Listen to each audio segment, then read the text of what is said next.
And to Hawaii's devastating wildfires, which have left at least 114 people dead. Thousands of buildings are burnt to the ground, and the head of Maui's emergency management agency has stepped down, citing health reasons. Herman Andaya has faced criticism for not doing more to warn residents.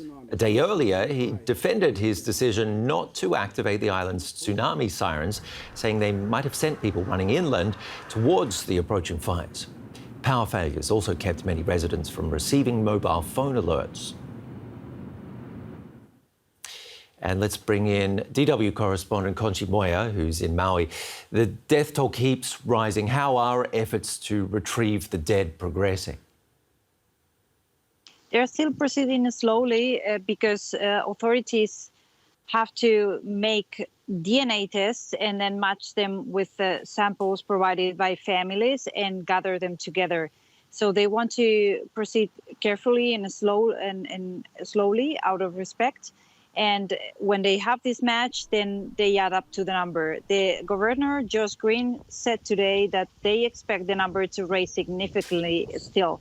They've searched about 60% of the area, and the Maui County also wants to make sure to proceed more rapidly with the cleaning efforts, because now other areas are safe, but we're in the middle of a hurricane season, and they fear that these toxic ashes that have been affecting people's lungs in the Lahaina affected area would spread to other coastal towns, which is something they don't want to happen. So right now, those other areas are safe, and they want to proceed really rapidly with the cleaning efforts. Okay, so many things still to deal with. I mentioned one strand of this story, that this emergency official has resigned. What sort of anger is there about the government's handling of this disaster? Well, what I heard today is the government was late. And it was referring not only to the sirens, but also to the management of the crisis afterwards.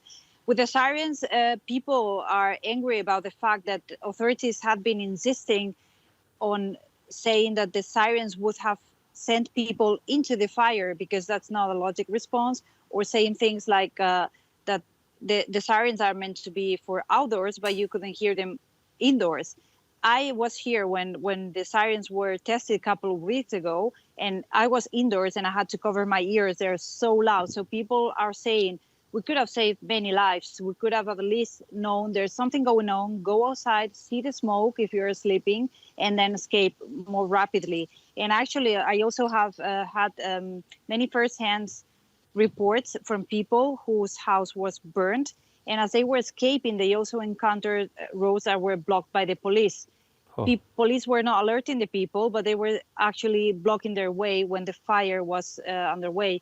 And also, they've been blocking with road closures. They've been making it difficult for people to bring supplies to the residents who were near the devastation area and who couldn't get out and who couldn't have access to water, to food, to electricity during a long time. Now, with the opening of the bypass road, that is getting better, but still the people who have been shipped out of the shelters and put into these closed resorts around the Lahaina area still have spotty internet, and now they also have to deal with all the bureaucracy that comes with applying for federal help. They're having also trouble with that. Okay, no wonder so many people are angry. That sounds like chaos. DW's Conchi Moya, thank you very much for bringing us up to date there from Hawaii. Thank you.